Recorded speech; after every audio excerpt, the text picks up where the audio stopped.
قبل عيد الأضحى: أخرجوا 3 أشياء من بيوتكم، أقسم بالله ستنهال عليكم الأرزاق كالمطر قريبا.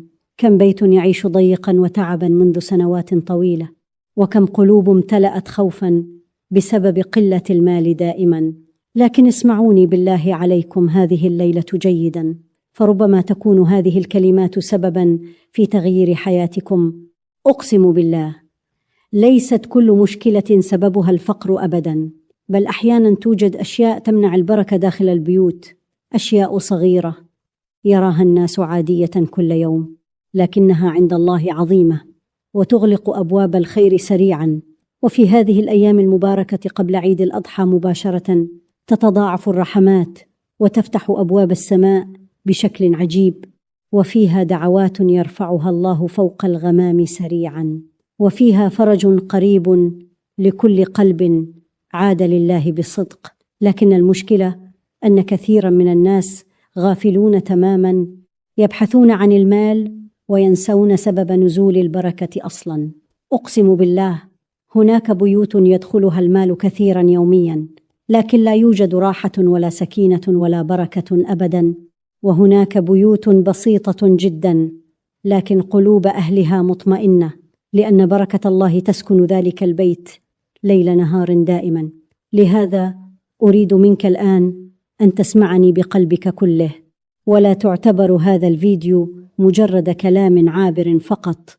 ربما الله أراد لهذا المقطع أن يصل إليك حتى ينقذ قلبك من تعب طويل لا تشعر به. كم مرة شعرت أن الدنيا أغلقت أبوابها بوجهك؟ وكم مرة بكيت من شدة التفكير والخوف بصمت؟ وكم مرة نظرت للناس وتمنيت حياة أهدأ قليلا؟ لكن الله قادر أن يبدل كل شيء بلحظة واحدة. إذا أراد الله فتح باب رزق لعبد ضعيف فلن يستطيع أحد فوق الأرض إغلاقه أبدا، صدقوني. وأقسم بالله هناك أشخاص تغيرت حياتهم بالكامل بعدما ابتعدوا عن أشياء كانت تمنع البركة عنهم.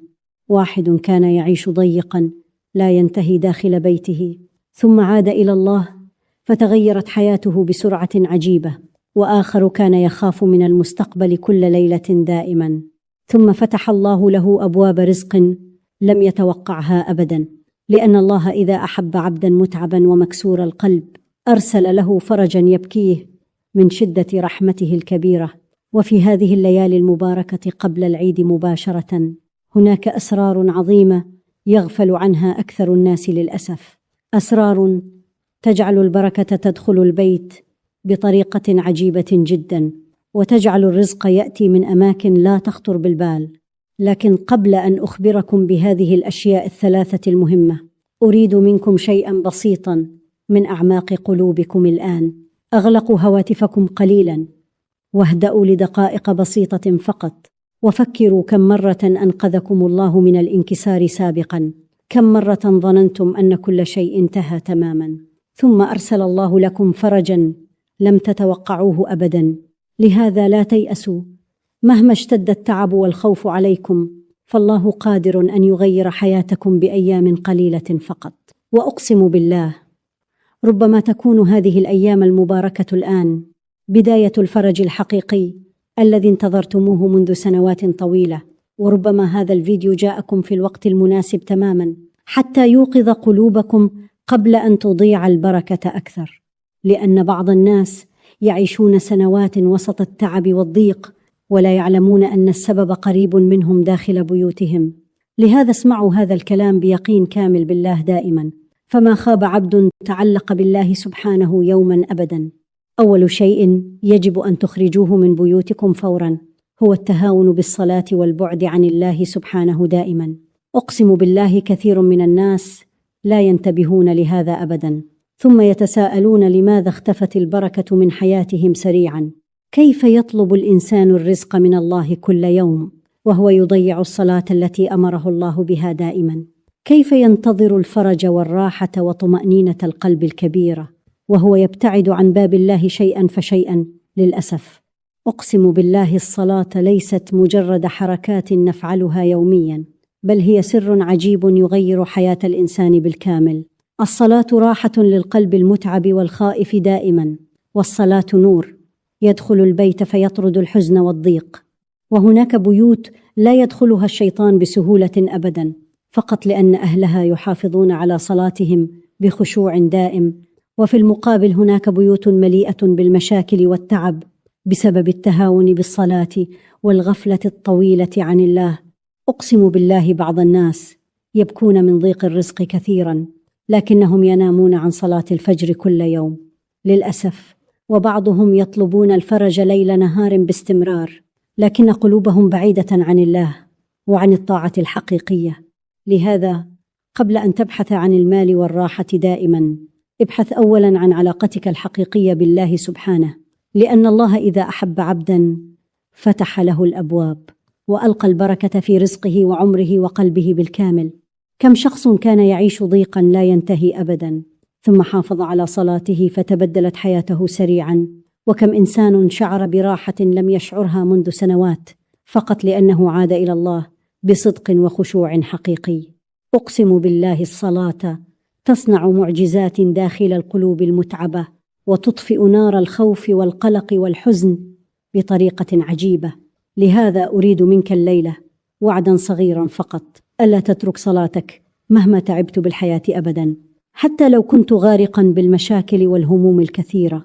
لا تبتعد عن الله، لأن الفرج بيده وحده. وفي هذه الأيام المباركة قبل عيد الأضحى مباشرة، حاول أن تقترب من الله أكثر من أي وقت.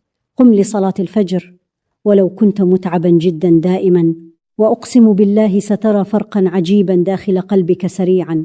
اجلس بعد الصلاة لدقائق هادئة مع نفسك قليلا، وادع الله وكأنك طفل يبكي بين يدي أبيه. قل يا رب إني تعبت كثيرا من هذه الحياة، يا رب افتح لي أبواب رزقك ورحمتك قريبا، يا رب لا تتركني وسط هذا الخوف الطويل وحدي، يا رب اجبر خاطري جبرا يليق بعظمتك الكبيرة. وأقسم بالله إذا خرج الدعاء من قلبك بصدق فلن يتركك الله وحدك مهما حدث أبدا، صدقني.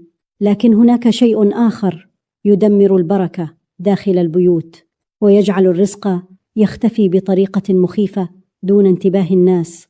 أقسم بالله كثير من العائلات تعيش بسببه تعبا، ويظنون أن السبب هو الحظ أو الفقر فقط، مع أن الحقيقة أخطر مما يتخيلون بكثير جدا، وسببها شيء يفعله الناس كل يوم بسهولة، وهذا الشيء هو ثاني باب يغلق الرزق والراحة، ويحول البيت إلى مكان مليء بالتعب والحزن دائما. لهذا اسمعوني للنهاية بقلب حاضر وهادئ تماما، فربما تكون هذه الكلمات سببا في إنقاذ حياتكم. وثاني شيء يجب أن تخرجوه من بيوتكم فورا هو المال الحرام، وكل رزق يغضب الله سبحانه. أقسم بالله المال الحرام يمحو البركة بالكامل أحيانا حتى لو كان كثيرا، ويظنه الناس نعمة عظيمة. كم شخص جمع أموالا كثيرة طوال سنوات طويلة، لكنه عاش خائفا متعبا بلا راحة حقيقية أبدا.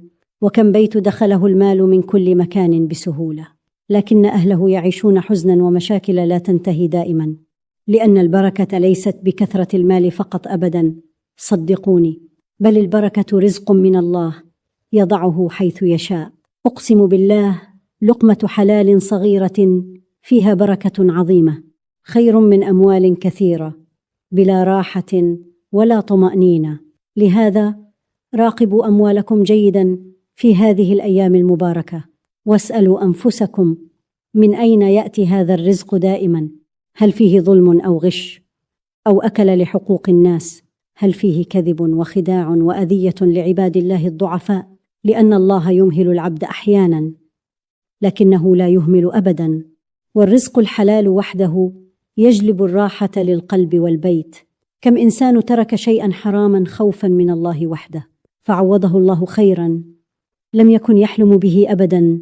وأقسم بالله هناك أبواب رزق تفتح فجأة للعبد فقط لأنه خاف الله وترك شيئا لا يرضيه. أما ثالث شيء يجب إخراجه من البيت فورا، فهو كثرة المشاكل والصراخ واليأس والحزن الدائم. أقسم بالله بعض البيوت تحولت لسجن كبير مؤلم بسبب الكلمات الجارحة والغضب والقلوب السوداء دائما. الشيطان يحب البيوت المليئة بالصراخ والخصام الطويل، لأن الرحمة تخرج منها والبركة تختفي سريعا جدا. لهذا حاولوا أن تجعلوا بيوتكم هادئة ومطمئنة دائما. اذكروا الله كثيرا وشغلوا القرآن داخل البيت يوميا. ابتسموا لبعضكم حتى لو كانت الحياة صعبة قليلا، فالكلمة الطيبة تصنع راحة لا توصف داخل القلوب. وأقسم بالله هناك عائلات فقيرة لكنها سعيدة جدا، لأن المحبة والسكينة تملأ بيتهم ليل نهار دائما. وهناك بيوت غنية لكنها مليئة بالخوف والتعب المستمر، لأن الشيطان يعيش فيها بسبب البعد عن الله. لهذا لا تجعلوا اليأس يسكن قلوبكم أبدا مهما حدث، فالشيطان يريد منكم الحزن والانكسار والاستسلام دائما. يريدكم أن تظنوا أن حياتكم لن تتغير أبدا، لكن الله قادر على تبديل كل شيء بلحظة واحدة.